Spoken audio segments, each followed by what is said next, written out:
We all crave belonging no matter who we are. It is the quiet ache to be seen, to be part of something bigger than ourselves. But most times, the places we look for that belonging can lead us to places we never meant to go. This is Anne's story. A story about the cost of keeping the wrong company. Anne moved to the city at 22 years. She lives in a tiny apartment. She works very hard in her new job, stays late, but life was very lonely for her because she had no friends. That was until she met Lily and Kate.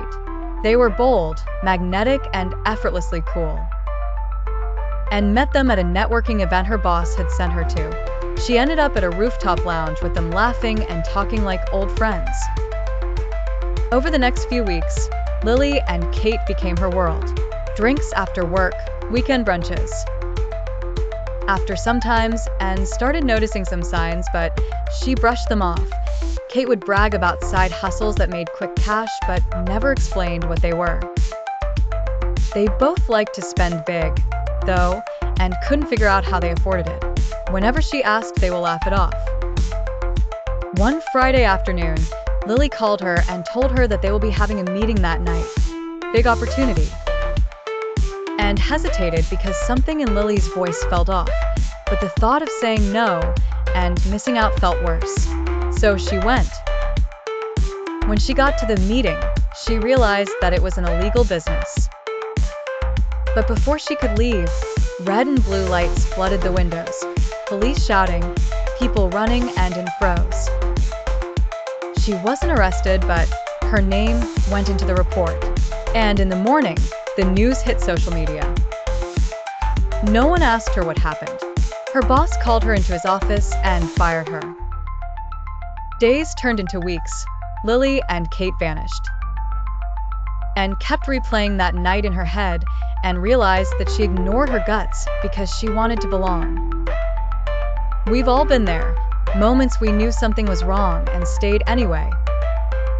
Not everyone who smiles at you wants good for you. Most times, the wrong people distract you before they destroy you. A year later, Anne picked herself up again. She relocated to a different city, got a different job, and rebuilt herself slower this time, but stronger. And when new people comes into her life, she pays close attention not to their charm, but to their character. She learned that real friends don't make you question your values. They challenge you to rise higher and not sink lower.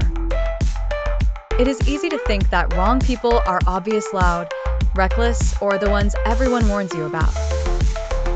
But most times, they look like opportunity, like excitement. The danger is not in their presence, but in what they make you forget about yourself.